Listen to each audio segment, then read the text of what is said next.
ये हमारे पास इमल्शन का चैप्टर है।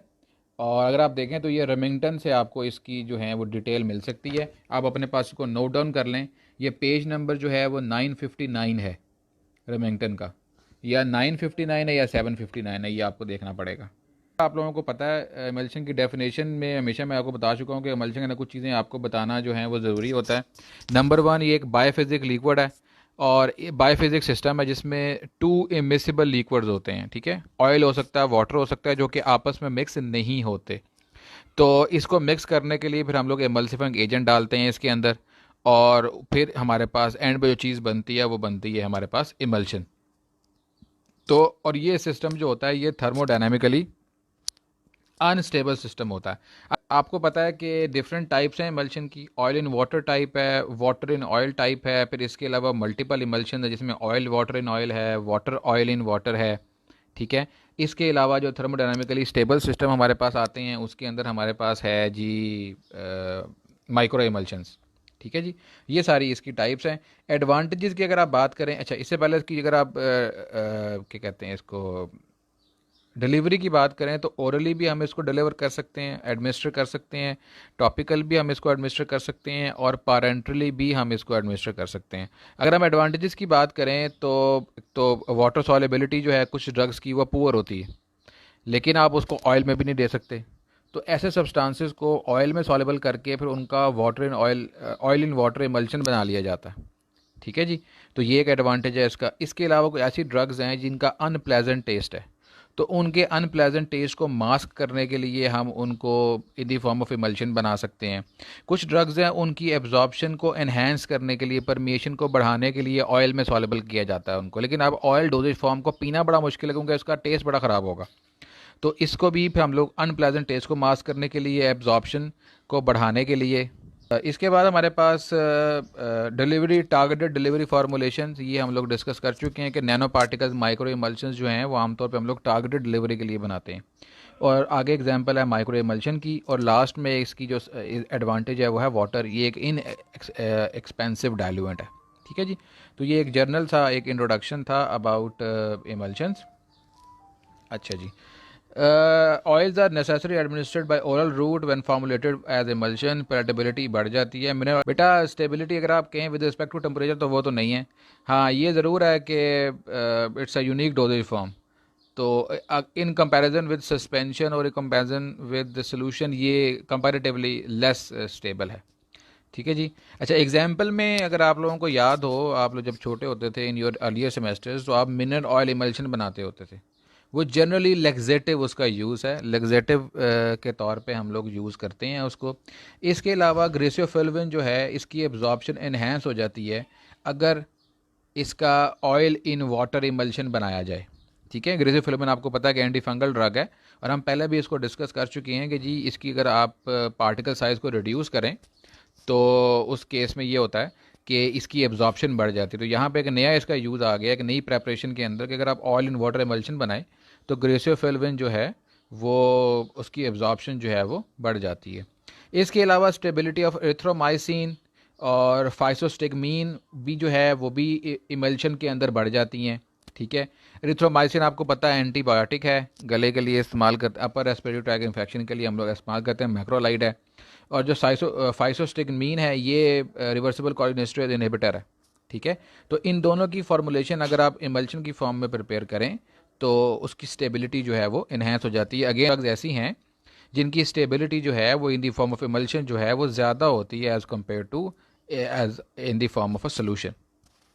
एक चीज़ यहाँ पे मैं आपको और बता दूँ कि ये क्वेश्चन अक्सर बच्चे करते हैं कि सर जब हमारे पास सोल्यूशन है then why it is necessary for us to make an emulsion. तो बेटा कुछ ड्रग्स जो तो वाटर सॉलेबल हैं और in the form of solution है वो तो आइडियल है, वो तो सिरप बन जाता है।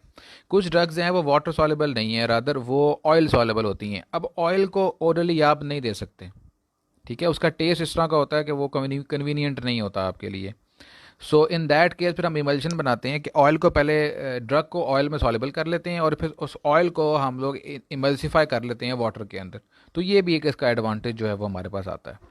इसके अलावा कमर्शियली जो एमल्शन अवेलेबल है उसमें डिप्रीवान का है, एस्ट्राजेनेका का। अब डिप्रीवान जो है ये आपका एनेस्थेटिक है, प्रोपोफोल है इसके अंदर।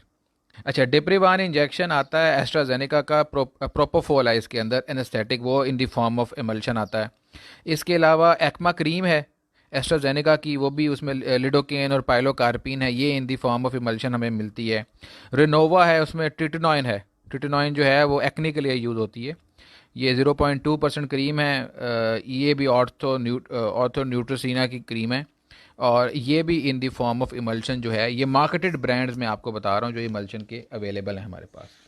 तो ये जब हम लोग फिज़िकल फार्मास्यूटिक्स के अंदर जाते हैं तो वहाँ पे लॉग वैल्यूज़ हमारे पास आती हैं, परमेबिलिटी कोफिशेंट आता है।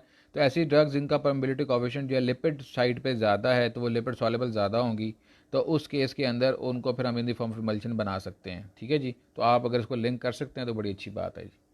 यहाँ तक जी हमारे बेसिक इंट्रोडक्शन जो है वो कंप्लीट हो गया हमारे इमल्शन का।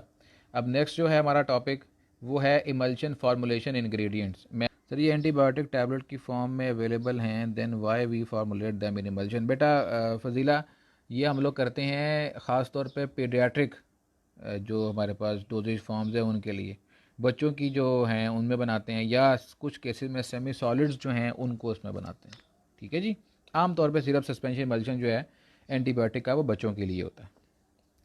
अच्छा, इमल्शन फॉर्मुलेशन इंग्रेडिएंट के अंदर बेटा सबसे इंपॉर्टेंट स्टेप जो होता है इमल्शन को बनाने का, वो ऑयल और वाटर से ज़्यादा इंपॉर्टेंट है द सिलेक्शन ऑफ इमल्सीफायर। तो सबसे इंपॉर्टेंट चीज़ जो है बेटा इमल्शन बनाने में वो है सिलेक्शन ऑफ इमल्सीफायर। आप लोगों को पता है कि हमने एच एल बी वैल्यू भी डिस्कस की है 2-3 दफ़ा। वो एच एल बी वैल्यू जो है वो इंपॉर्टेंट होती है किसी भी इमल्शन को इमल्सीफाई करने के लिए। अभी डिपेंड करता है, मैंने अभी इस क्लास में डिस्कस भी किया है कि 0 से लेके 40 तक की रेंज होती है एच एल बी वैल्यू की, और कॉमनली 0 से 20 तक जो है वो यूज़ होता है। 0 से 10 तक जो होता है वो हाइड्रोफोबिक होता है, और 11 से 20 तक जो कॉमनली यूज़ होता है वो हाइड्रोफिलिक होता है। और जो सबसे ज़्यादा इसके हाइड्रोफिलिक है 40 का, वो सोडियम लोराइल सल्फेट है जो सॉलिड फॉर्म में आता है। अब हमारे पास कुछ ऐसे ऑयल्स भी अवेलेबल हैं जो कि किसी मखसूस अवेलेबल सरफेक्टेंट की या एमल्सीफायर की एच एल बी वैल्यू पे नहीं बनते, तो उस केस में फिर हमें मिक्स करने पड़ते हैं एक से ज़्यादा एमल्सीफायर्स को desired H L B value attain करने के लिए। तो एमल्सीफायर यहाँ पे जो आपने चूज़ करना है वो कंपेटेबल होना चाहिए फार्मूलेशन इंग्रेडिएंट्स के साथ, वो स्टेबल होना चाहिए, वो नॉन टॉक्सिक होना चाहिए, it should promote emulsification, it should maintain stability, और इंटेंडेड शेल्फ लाइफ है जो भी उसकी, जितनी देर तक इमल्शन आपने उसको उसकी एक्सपायरी देनी है तब तक वो स्टेबल रहना चाहिए। दूसरा इंपॉर्टेंट क्वेश्चन जो है हमारे पास वो है सिलेक्शन ऑफ ऑयल। ठीक है, कि आपने कौन सा ऑयल सेलेक्ट करना है, बिकॉज ऑयल इट्सल्फ जो है उनके भी कुछ यूजेज हैं। फॉर एग्जांपल, जैसे अगर आप मिनरल ऑयल यूज़ करते हैं तो मिनरल ऑयल का इट्सल्फ एक यूज़ है कि वो लेक्सेटिव के तौर पे यूज़ होता है। अगर आप कॉर्न ऑयल यूज़ करते हैं तो ये इट्सल्फ एक सोर्स ऑफ वाइटामिन के तौर पे यूज़ होता है। इसके अलावा कोई वेजिटेबल ऑयल कोई और यूज़ करते हैं तो वो आम तौर पे वेजिटेबल ऑयल्स को हम लोग वाइटामिन का को सॉल्युबलाइज करने में यूज़ करते हैं। तो इस केस में ऑयल की इट्सल्फ हमारे पास जो है वो डिफरेंट चॉइसेस तो हैं ही, लेकिन उनका डिफरेंट इफेक्ट भी है। तो दूसरा important question after selection of emulsifier वो है कि आपने कौन सा जो ऑयल है वो सिलेक्ट करना है। No emulsions are thermodynamically unstable due to large increase in the surface energy combining interfacial tension, large surface area of the dispersed phase and different density of the two phases। अब आप लोगों ने सुना होगा, हमेशा definition के अंदर आता है कि इमल्शन थर्मोडायनामिकली अनस्टेबल है। अब इमल्शन थर्मोडायनामिकली अनस्टेबल बेसिकली क्यों है, उसकी रीज़न ये है कि अगर आपको पता हो कि ऑयल और वाटर ये दोनों एक दूसरे में सॉलेबल नहीं है इनकी ह्यूज सरफेस टेंशन की वजह से। ठीक है, हम लोग एमल्सिफायर ऐड करते हैं जो इटसेल्फ इनकी सरफेस टेंशन को रिड्यूस करता है, और अल्टीमेटली क्या होता है कि हमारा जो इमल्शन है वो फॉर्म हो जाता है, या ऑयल वाटर स्टेबलाइज हो जाते हैं। अब बेसिकली हुआ है वो वाटर को अपने अंदर घुसने नहीं दे रहा। ठीक है, तो डिस्कस मैं ये कर रहा था आपके साथ कि थर्मोडायनेमिकली अनस्टेबल सिस्टम इसलिए है क्योंकि बहुत सारी सरफेस टेंशन्स को बांध के रखा होता है। ठीक है, अब जब बहुत सारी सरफेस टेंशन्स को बांध के रखते हैं तो अगर हल्की सी भी आप क्या कहते हैं इसको, एनर्जी बाहर से देंगे in the form of heat, वो सरफेस टेंशन डिस्टर्ब होगी और आपका इमल्शन, जैसे ही सरफेस टेंशन डिस्टर्ब होगी साथ ही आपका जो इमल्शन होगा वो फौरी तौर पे डीनेचर हो जाएगा, फौरी तौर पे वो ख़राब हो जाएगा। इस वजह से थर्मोडायनामिकली अनस्टेबल सिस्टम जो है वो होता है। अच्छा जी, thus the emulsion tend to cream, less dense portion rise and dense falls down in the bottom. बाकी आपको पता है क्रीमिंग का, जो भी इमल्शन के अंदर जब थर्मोडायनामिकली अनस्टेबल होगा इमल्शन और उसके रीजन आप हीट करोगे तो वो पार्ट इमल्शन का जो लेस डेंस है वो क्रीम कर जाएगा, अपवर्ड क्रीमिंग होगी। अच्छा, और वो पार्ट जो ज़्यादा डेंस होगा वो आपका नीचे बैठ जाएगा। ठीक है, तो एक अपवर्ड क्रीमिंग कहलाती है और एक डाउनवर्ड क्रीमिंग कहलाती है। आमतौर पे इमल्शन में अपवर्ड क्रीमिंग होती है। ठीक है जी, और वो हमने बहुत डिटेल में डिस्कस किया। अगर दूध बना हुआ हो सिंथेटिकली तो उसमें डाउनवर्ड क्रीमिंग होती है, अगर आपको याद हो तो। अच्छा जी, आगे चलते हैं हम लोग। Coalescence also reduce surface free energy, so considering a stable emulsion preparation a number of excipients are use. तो अभी तक बेसिकली हम लोग कर क्या रहे हैं, टॉपिक है हमारा, ऐसे नहीं होता कि अगर टेम्परेचर राइज करे तो विस्कोसिटी कम होती है बेटा। स्टेबिलिटी ऑफ इमल्शन जो है, फॉर एग्जांपल आपका जो मिल्क है, मिल्क की स्टेबिलिटी जो है वो इसलिए ज़्यादा है कि वो एक नेचुरल इमल्शन है और उसके अंदर जो प्रोटीन है केसीन, जो उसका एमल्सीफायर भी है, वो उसको टू सम एक्सटेंट बचा के रखती है। आप उसको बॉयल करते हो तो थोड़ी सी क्रीमिंग होती है। ठीक है, और कुछ क्रीमिंग जो है वो अपवर्ड होती है, कुछ डाउनवर्ड भी होती है कुछ ख़ास दूध के अंदर। अच्छा, अब ये जब आप हीट करते हो तो ऑब्वियसली विस्कोसिटी में थोड़ा सा फ़र्क पड़ता है, लेकिन ऐसा ही इमल्शन जिसमें टेम्परेचर से फ़र्क नहीं पड़ता। अगर थे आप मिल्क लेते हो, मिल्क में अगर आप एसिड को ऐड करो तो क्या होता है, वो फट जाता, जिससे आप चीज़ जब बनाना हो तो हम उसको यूज़ करते हैं। तो वहाँ पे अगर टेम्परेचर से थर्मोडायनामिकली स्टेबल होगा तो किसी और चीज़ से वो अनस्टेबल हो जाएगा। ठीक है, तो विस्कोसिटी पे इफेक्ट इसका इतना ज़्यादा नहीं होता। उससे इससे पहले कि विस्कोसिटी कम हो उससे पहले ही आपका इमल्शन जो है वो ख़राब हो जाता है। डाउनवर्ड क्रीमिंग किस में होती है सर? बेटा डाउनवर्ड क्रीमिंग जो है वो आमतौर पे ऐसा सिस्टम जिसके अंदर जो जो इंटरनल फेज़ है वो डेंस है देन द एक्सटर्नल फेज़, या अगर वाटर इन ऑयल इमल्शन है और ऑयल जो है वो वाटर से डेंस है तो ऐसा इमल्शन जब क्रीमिंग देगा तो वो डाउनवर्ड क्रीमिंग देगा। इसकी एक और एग्जांपल ये है कि अगर कभी आप दूध कहीं से परचेज़ करें और उसको बॉयल करें और अगर उसके नीचे आपको बेस ऑफ द बाउल में आपको क्रीम मिले तो देर आर सर्टन चांसेस कि उसके अंदर कुछ ऐसी चीज़ें ऐड की गई हैं जो डाउनवर्ड क्रीमिंग दे रही हैं, बिकॉज आमतौर पे मिल्क के अंदर अपवर्ड क्रीमिंग होती है और वो सिंथेटिक चीज़ें जो उसके अंदर ऐड की गई हैं वो क्योंकि डेंस होती हैं दूध से, इसलिए वो नीचे बैठ जाती हैं अपॉन हीटिंग। ठीक है जी। अच्छा, तो जो हमारे पास इमल्शन फार्मूलेशन इंग्रेडिएंट्स थे, उन इंग्रेडिएंट्स के अंदर हमने देखा कि सबसे इंपॉर्टेंट है कि we have to have a proper emulsifier. Afterwards हमें ऑयल जो है वो अकॉर्डिंग टू देयर यूज़ हमने उसको सिलेक्ट करना है। एमल्सीफायर के केस में we have multiple kind of emulsifiers, और आपको पता है जनरली कि एमल्सीफायर की दो पार्ट होते हैं, हाइड्रोफिलिक पार्ट होता है और लिपोफिलिक पार्ट होता है। ठीक है, बाकी आपको पता है कि HLB वैल्यू का जो टेबल है वो एक साइंटिस्ट था, उसका नाम था ग्रिफिन। ठीक है, उसने ये इंट्रोड्यूस करवाया था 1 से लेकर 40 तक। ये डिटेल्स जो हैं वो मैं आपको बता चुका हूँ।